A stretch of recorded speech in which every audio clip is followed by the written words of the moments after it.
So first question, we'll just start with why you guys are here, this campaign that we're obviously going to be honoring Larry with in a minute, but how important is it that news stations like us are helping to support the NCSA PAP campaign? Yeah, so for 25 years we've had a partnership with the Ohio Association of Broadcasters, and so we provide resources to the Ohio Association of Broadcasters, and then they in turn give us opportunities to put spots on TV and radio, and then have an opportunity to talk to people like you.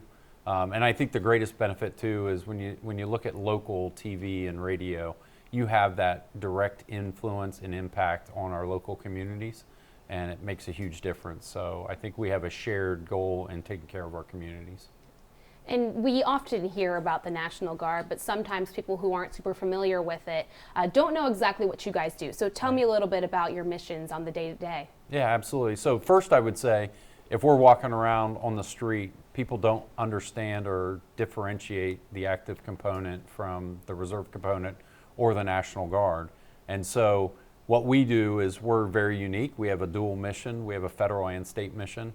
So on a federal side, we can support the national interest on the order of the President of the United States and go overseas or within the United States. And then we have a state mission under the governor. And we're the only component, the Air and Army National Guard, that supports the governor and the citizens of the state when called. And so we've got missions that are going on around the nation, around the world right now. And we've recently supported different things across the United States and in Ohio.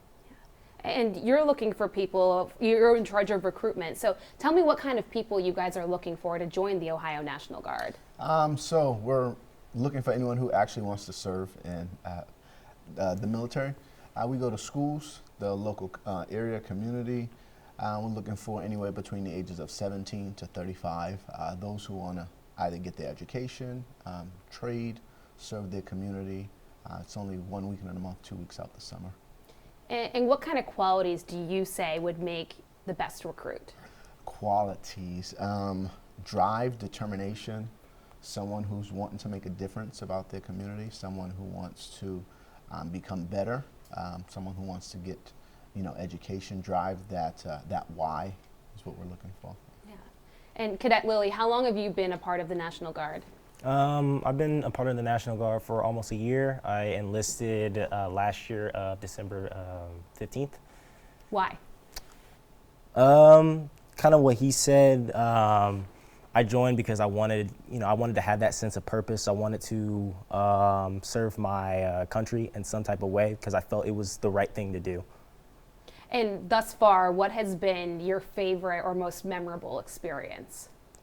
Probably basic training. Basic training. I have a lot of stories from basic training. Your smile's lighting up. Yes. You want to share one of those stories? Oh, yes. Okay. All right. So, I had this drill sergeant. His name was Drill Sergeant Moore. Real good guy, right? During our last field training exercise, right, my first sergeant ended up calling me over, right? And he was like, Lily, I want you to tell me who your favorite drill sergeant is in this entire company. I was like, my favorite drill sergeant is Drill Sergeant Moore, and I knife hand him. Now at that time I didn't know what a knife hand was, and when I did it, he got mad at me, and I'm not gonna tell you what he said because it was very vulgar, but it was along the lines of, I'm going to punish you. Well, I'm not gonna punish you, but, no, actually, yes, I'm going to punish you by punishing the entire platoon and making you watch. And throughout the entire cycle, all he would do is bring up that one specific moment of me messing up, and it was just hilarious.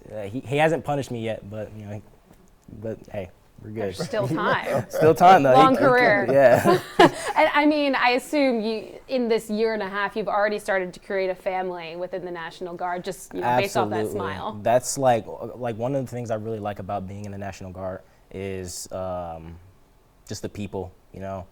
Like there's so many different people like around the world that come in, right? Even if they're like doing active duty, like there's so many people that come in and you get to meet those people, like people with different backgrounds, people with different religions. Again, back at, when I was at basic training, the amount of people who weren't even from this country who came to this country and then joined the military, learning what their culture is like and everything. That's kind of one of the cool things that I really like about being in the military right now. Yeah. And so back to recruitment. Here's a great recruit, been on it for a year, but how has recruitment been going overall? Have you seen an increase or a decrease in recent years? I've actually only been recruiting for 3 years, going on 3 years. So I don't know what it was like prior to that, but as long as I've been in, it's been good. Been able to see people come in, and when they go to basic training, they come back, they call me, they let me know, hey, I'm back. They're excited, they're happy that they're joined, and they're glad that they made that decision. Where are you normally doing the recruitment? Is it college campuses or other places? So I am in the Reynoldsburg area. So I recruit out of Reynoldsburg High School. Now it will be Capital University as well.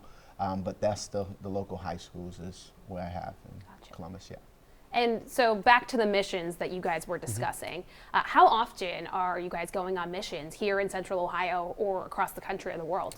Well, it depends on what's going on. So typically when you're talking within the United States, whether it's in Ohio or supporting a hurricane, sometimes it's for a disaster. Now a hurricane, we generally get about 3 or 4 days notice that we might have to respond to something, but there are things that happen in Ohio, like the tornado in Indian Lake, where we basically react when something happens that just wasn't expected.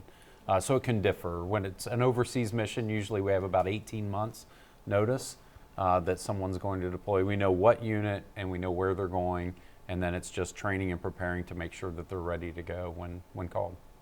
And one of your big missions this year was Hurricane Helene and Hurricane Milton, kind of back to back. Right. You guys were down in the South for a while. Are you able to tell me about some of the experiences and what you guys saw there? Yeah, so from an Army perspective, we sent a Chinook helicopter, which is the dual blade helicopter. It's our biggest helicopter, hauls heavy equipment and supplies. So they were in North Carolina, and so with their crew, they transported tons of supplies back and forth in the kind of the Asheville area. The video that they shot and some of the still photos that we received, you can find on our website. But the devastation that happened down there is just unbelievable when you have rivers rerouting, towns decimated, things like that happen. They were able to support citizens of another state. And that's why we have these emergency management agreements that between states where we ask for resources, because the people in North Carolina are focused on rebuilding their lives. And so it's very helpful for us to be able to support them. So that was really the big thing. Our Air National Guard supported Florida and also North Carolina with debris recovery, and then they had the fatality search and recovery team as well. The fatality search and recovery team did not find anyone, which is a good thing. And the debris removal team was able to clean streets and pathways in Florida so that they could get back to normal. Yeah. You said they're back now, but how long were they down there? So the aviation team was there about 3 weeks. So they were busy every single day. I mean, they deployed by air from here to there, and then within hours they were on mission. And then every day they conducted about 8 hours of missions per day, because that's the amount of time they can fly in a day. So they would do 8 hours of mission during a day, and then each day recycle and start over. Yeah. And I assume when your men and women are down there, it's hard to be away from their families. Yeah. But getting that gratitude from the people that you're helping makes it all worth it. Is that one of the reasons why we have young people like you guys who are joining the National Guard? Yeah, I think a lot of the people that join want to serve their communities. They're looking for that purpose, something greater than themselves, serving others. I think when you join the military, that's what it's about. It's about service. Like, it's an all-volunteer military. There's no one that's forced to join. There's no draft. So when they join and they get to go do that, I was able to meet with the aviation crew that was down there in North Carolina right afterwards, and they said it was the most meaningful mission that they've ever done. And the thing they were the most proud of was at the end, the North Carolina National Guard gave them a North Carolina flag where every crew from all the states that supported had signed the flag. So I assume each organization got one. But they were very proud of it, and they've hung it up in their aviation facility as well. So it does mean a lot to be able to help others. That was kind of right into my next question is, What are those interactions like with other state National Guards when you're on the missions? Very good. I mean, we're very tight between 54 National Guards. So there's the 50 states plus 3 territories and then the District of Columbia. So we know each other from working together over years. You build relationships, especially when you've been in as long as I have. You start to know people from interactions over and over again. So you know the people you're working with. You have similar missions. They're going to help you if you need it, just like you're going to help them. So it's a very easy cohesion of those teams when they come together. Do you have a specific moment in your career that sticks out to you? Oh, I have so many. It's been an amazing 34 years for me. This is the best job I've ever had. I get to influence 11,000 soldiers across the Ohio Army National Guard. I'm honored and humbled that I get to do that, and hopefully each day I'm making a positive difference in their lives. And what I've told them before, and what I tell the soldiers I get a chance to speak to is, every day if you wake up and think about how to make someone else's life better, you're going to have a good day.